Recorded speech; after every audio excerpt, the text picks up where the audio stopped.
Hello viewers, আসসালামু আলাইকুম। কেমন আছেন সবাই? আশা করি ভালো আছেন, সুস্থ আছেন, নিরাপদে আছেন।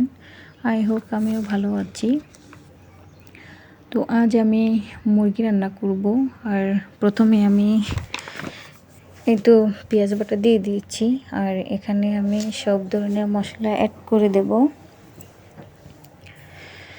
এই তো আমি এখন সব মশলা এখানে একটু একটু করে দিয়ে দিব। আর আজ শুক্রবারের দিন, অনেক একটা আনন্দের দিন, কারণ শুক্রবার আসলে মনে হয় যেন আজ ঈদের দিন। আমার রুম থেকে জানালা দিয়ে তাকালে মসজিদ দেখা যায়, আর মসজিদে সবাই একসাথে নামাজ পড়ে। আর এদিকে সবার বাসায় ভালো মন্দর আয়োজন আমাদের বাসায়ও হয়। আর সেজন্যই মনে হয় যে আজ ঈদের দিন, এটাই মনে হয়। আর সেই জন্যই আমি এই তো মুরগি রান্না করব।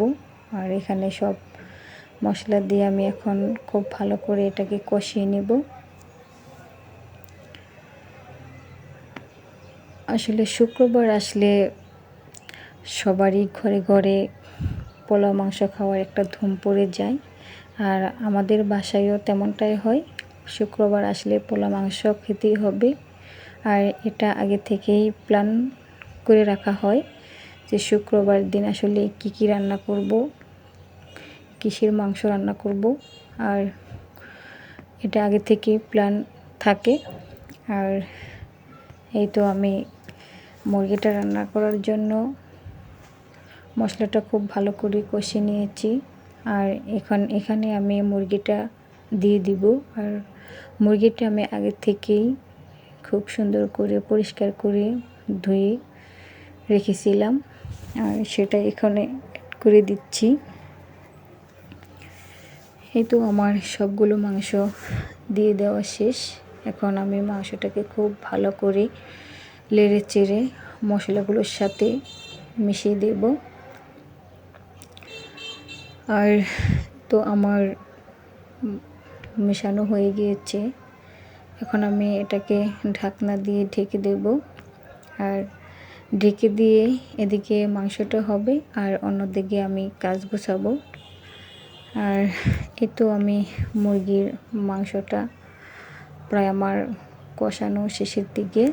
এখন এখানে আমি ঝোলটা অ্যাড করে দেব। আর মুরগির মাংস আসলে আমি বেশি একটা পছন্দ করি না, আর আমার হাজব্যান্ডও বেশি একটা পছন্দ করে না। শুধু আমার বড় ছেলেটা পছন্দ করে, আমার মেয়েও বেশি পছন্দ করে না। আর এই তো আমার মুরগির মাংসটা প্রায় হয়ে গিয়েছে। এখন আমি এটাকে নামিয়ে নেব। আর নামিয়ে নেওয়ার আগে আমি কিছু ভাজা গুঁড়া আগে থেকেই রেডি করে রেখেছিলাম, আর সেটা এখানে অ্যাড করে দিয়েছি। তো হয়ে গেল আমার মুরগির মাংসটা রান্না করা। এখন এই যে দেখতে পাচ্ছেন, এখানে অল্প পরিমাণের গরুর গোশ আছে। আর এটাও আমি আজই রান্না করব।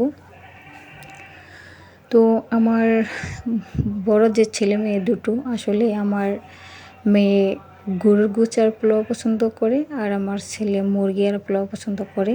তো আসলে একটা রান্না করলে দেখা যায় আরেকজনের পছন্দ মতো হয় না, আর একটা রান্না করলে দেখা যায় আরেকজনের পছন্দ মতো হয় না। এই জন্য আমি আমার ছেলে মেয়ে দুজনেরই পছন্দ মতো আমি আজ রান্না করব। তো আমার মুরগিরা রান্না শেষ। এখন আমি এই যে গরুর মাংসটা রান্না করব। আর আমি মাংসটা ধুয়ে এখানে রেখে দিয়েছিলাম। আর এখানে সব মশলাপাতি আমি দিয়ে দিব। আর এই গরুর মাংসটা আসলে আমি হাতে মেখে রান্না করব, কারণ গরুর মাংসটা হাতে মেখে রান্না করলে আসলে অনেক একটা মজা হয়। আর আমার ফ্যামিলির সবাই পছন্দ করে, আর আমাকে সব সময়ই বলে যে এভাবে গরুর মাংসটা যেন আমি হাতে মেখে রান্না করি। তো আমি সব সময় গরুর মাংসটা এভাবে হাতে মেখেই রান্না করার চেষ্টা করি, আর এভাবেই করি। তো এই তো আমি মশলা দিয়ে খুব ভালো করে মাংসের সাথে মিশিয়ে নিয়েছি। এখন আমি এখানে হাত ধুয়ে অল্প পরিমাণে পানি দিয়েছি, কারণ এখানে যে পানিটা আছে এতে আমার মাংসটা সিদ্ধ হয়ে যাবে। আর তো আমি ঢাকনা দিয়ে ঢেকে দিয়েছি। তো মাংসটা এদিকে হবে আর আমি অন্যদিকে সব কাজগুলো গুছাবো। তো আমার মাংসটা তো কষানো হয়ে গিয়েছে, আর মাংসটা আমার কষাতে কষাতে একদম এখানেই সিদ্ধ হয়ে গিয়েছে। এখানে আমি অল্প পরিমাণে ঝোলটা দেব। আর ঝোল দেওয়ার আগে আমি এই তো এখানে কাঠবাদাম আর কাজু বাদাম ব্লেন্ড করে রেখে দিয়েছিলাম, আর সেটাই এখানে অ্যাড করে দিয়েছি। কারণ এরকম গরু মাংসর ভিতর যদি কিছু বাদাম অ্যাড করে দেওয়া যায় তাহলে এটার টেস্ট আরও বেড়ে যায়। আর সেই জন্যই আমি সব সময়ই এভাবে গরু মাংসর রান্না করার সময় আমি বাদামটা আগে থেকে রেডি করে রাখি, আর সেটা এরকম মাংসের ভিতর আমি দিয়ে দিই। আর এই তো আমার গরু মাংসটাও প্রায় রান্না শেষের দিকে। তো এখন এর উপরও আমি কিছু ভাজা জিরার গুঁড়োটা এখানে অ্যাড করে দিয়ে আমি চুলাটা অফ করে দেব। তো আমার আসলে তো গরু মাংসটা আমার রান্না করা শেষ। এখন এই তো আমি পোলাওটা বসিয়ে দেব। আর এই যে পোলাওর চালটা ধুয়ে আমি আগে থেকেই একটা ছাঁকনিতে ঝরিয়ে রেখেছিলাম, আর সেটাই তো এখানে দিয়ে দিয়েছি। আর পোলাওটা আমি আজ কড়াইয়ের মধ্যে রান্না করতেছি, কারণ আমি এখানে অল্প পরিমাণের চালই নিয়েছি, আর সেই জন্য আমি এই কড়াইটার মধ্যেই রান্না করব। কারণ পোলাওটাও শুধু আমার ছেলে মেয়ে দুজনেই পছন্দ করে, আমি আমার হাজব্যান্ড বেশি একটা পছন্দ করি না।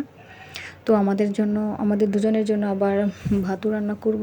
আর এই তো আমি পোলাওর চালটা এখানে কষিয়ে নিচ্ছি খুব ভালো করে।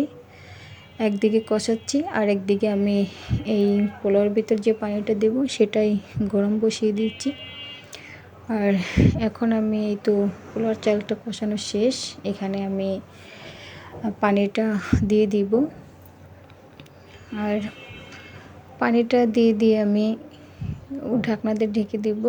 আর পোলাও হইতে বেশি একটা সময় লাগে না, খুব অল্প সময়ের ভিতরেই হয়ে যায়।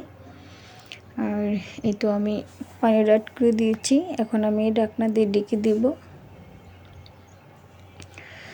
আর আমি যে পোলাওটার ভিতর আমি 1 চামচের মতো ঘি দিয়ে দিয়েছি।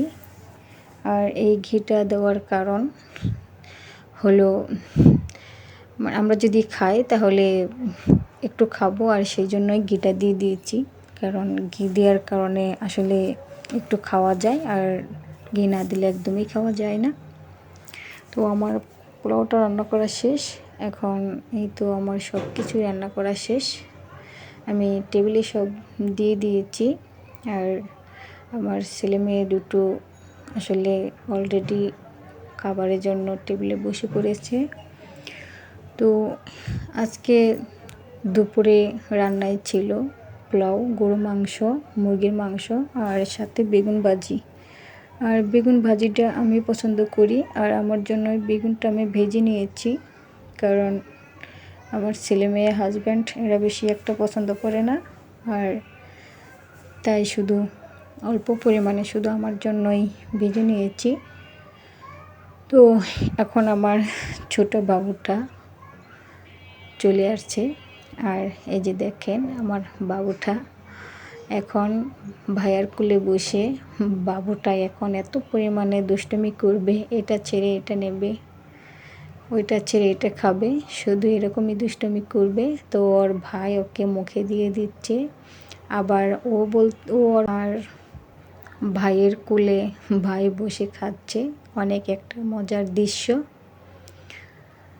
তো এই ছিল শুক্রবারের দিনে আমাদের দুপুরে খাবারের আইটেম। তো ভালো থাকবেন সবাই, এখানেই শেষ করছি। আল্লাহ হাফেজ।